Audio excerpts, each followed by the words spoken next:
Alô, amigos do esporte, sejam muito bem-vindos ao Minuto Esportivo.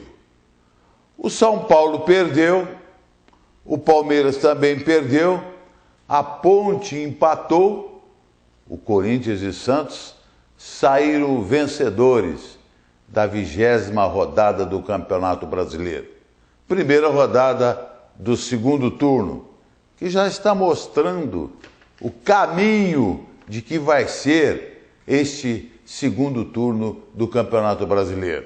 O Corinthians assumiu a liderança com 4 pontos à frente. Assumiu não, já estava líder e manteve o mesmo número de pontos com relação ao Atlético Mineiro, que vem como segundo classificado.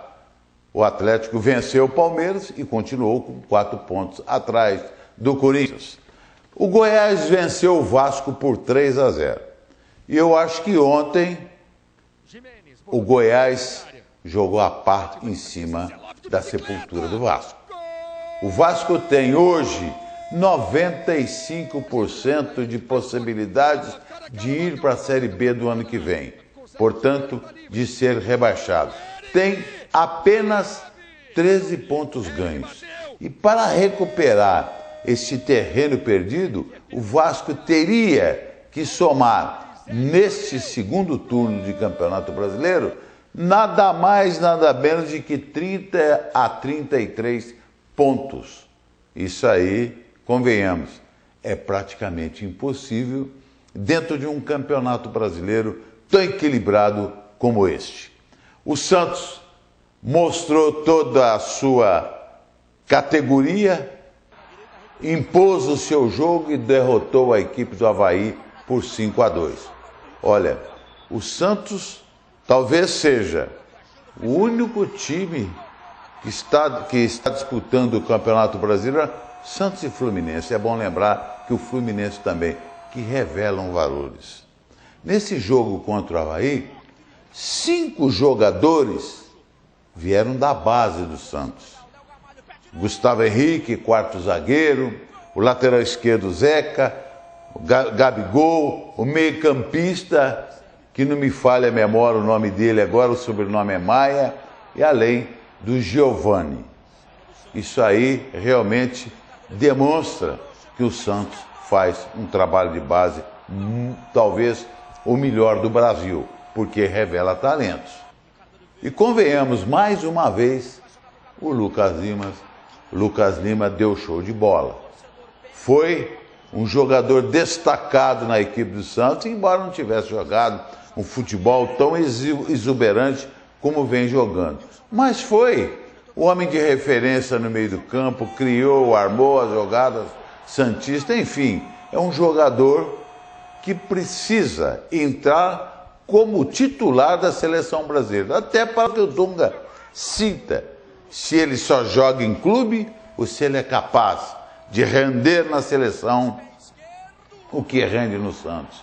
É um jogador que tem uma facilidade enorme de trabalhar a bola, toca de primeira, sabe concluir, enfim, tem visão de jogo, enfim, é aquele meia que todo time gostaria de ter. Se o Santos conseguir vencer algumas partidas fora, por que não dizer que o Santos poderá chegar ao G4? Figueirense venceu o Sport por 2-1, o Sport que estava ali junto com o Palmeiras e São Paulo com 31 pontos ganhos, acabou perdendo de virada. O Flamengo derrotou o São Paulo por 2-1, não sei o que está acontecendo com o São Paulo, não sei o que está acontecendo com o Osório. O Osório não formou o time ideal de São Paulo, apesar dele ter uma desculpa de que a diretoria negociou bons valores titulares da equipe para fora.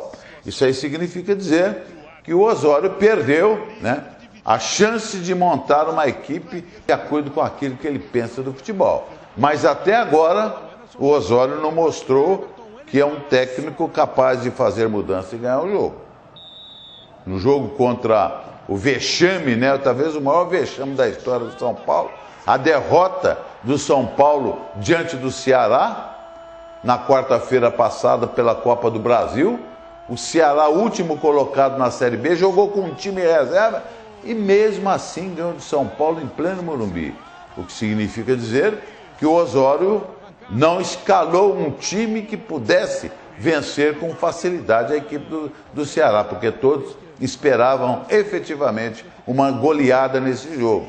Ele escalou nada mais, nada menos que 3 jogadores que atuam pelo lado esquerdo, são 3 laterais esquerdos de origem: o Carlinhos, o Reinaldo e o Michel Bastos, que jogou também ali. O time ficou capenga, além do Paulo Henrique Gans, que é canhoto. O time ficou capenga, jogou muito pela esquerda, nada pela direita, e o Ceará soube neutralizar as ações ofensivas do São Paulo. E ontem o Flamengo acabou no primeiro gol recebendo um passe magistral do jogador de São Paulo, empatou o jogo e acabou virando.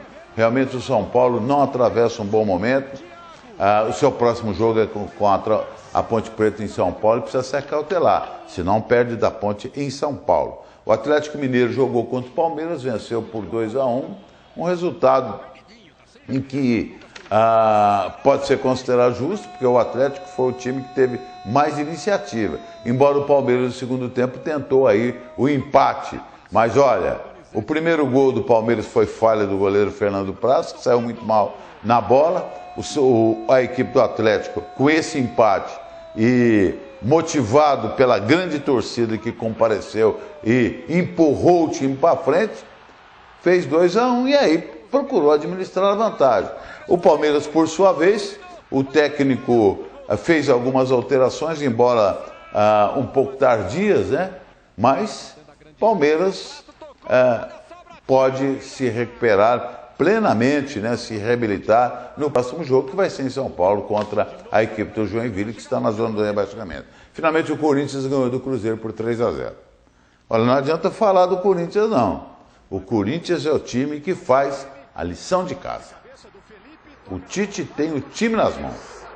Queira ou não queira, o Tite tem o time nas mãos. E se a gente observar muito bem, o Corinthians ontem foi sem o Luciano, que era o jogador que estava fazendo gols na equipe, é o jogador que estava já sendo até idolatrado pela torcida do Corinthians. O Wagner Love, um jogador que estava marcado, porque não estava realmente tendo uma boa performance na equipe do Corinthians, entrou, fez 2 gols e mostrou que pode ser útil ainda ao técnico Wagner, ao técnico Tite.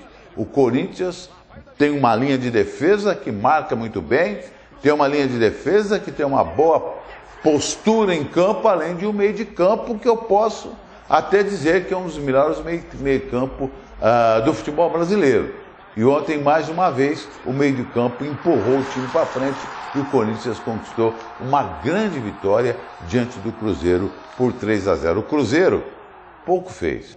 O Cruzeiro começou a 1000 por hora, foi baixando a quilometragem e chegou a 0. Segundo tempo, o Corinthians mandou, dominou, teve o controle total do jogo e venceu com justiça e méritos a equipe do Cruzeiro por 3-0. Lucas Lima com o pé esquerdo, bola viajando, fechadinha! Tocou na trave, voltou! Gol! Ricardo Oliveira faz o passe à frente, sobrou pro time do Santos, vem o chute! Gol! Léo Gamalho, posição legal, Léo Gamalho, pé direito! Gol! Ricardo Oliveira encarou, chegou, pé esquerdo! Gol! Nilson na área, Leandro domina, tocou pro Marquinhos Gabriel, voltou pro Nilson, pé direito! Gol! Pé direito, faz a inversão, vem bola pra área, toca de cabeça, bola sobrou pro Gamalho! Gol! Autorizado Lucas, pé esquerdo! Gol! Disputa é Samir e Luiz Eduardo, bateu Carlinhos, fechada a cobrança! Gol! Destaque do Verdades Secretas, vem aí o time do Flamengo! Gol! Porque agora ele recebe o presentão, fica na cara do goleiro, tirou e fez! Gol! Olha o Lucas cruzando a bola na grande área, Andrei! Gol! Chegou Zé Roberto, vem cruzamento, Prato! Gol! Celulares ligados para filmar o lance do gol. Lá vem Prato, a batida! Gol! Marcou, o Maicon limpou, levou na área, batida. Olha o toque. Wagner Love está na área, o cruzamento, Wagner Love. Jadson emendou. Gol! Com o Malcom, o Wagner Love está do outro lado pedindo bola, é para ele. Wagner Love. Gol! Valeu, gente.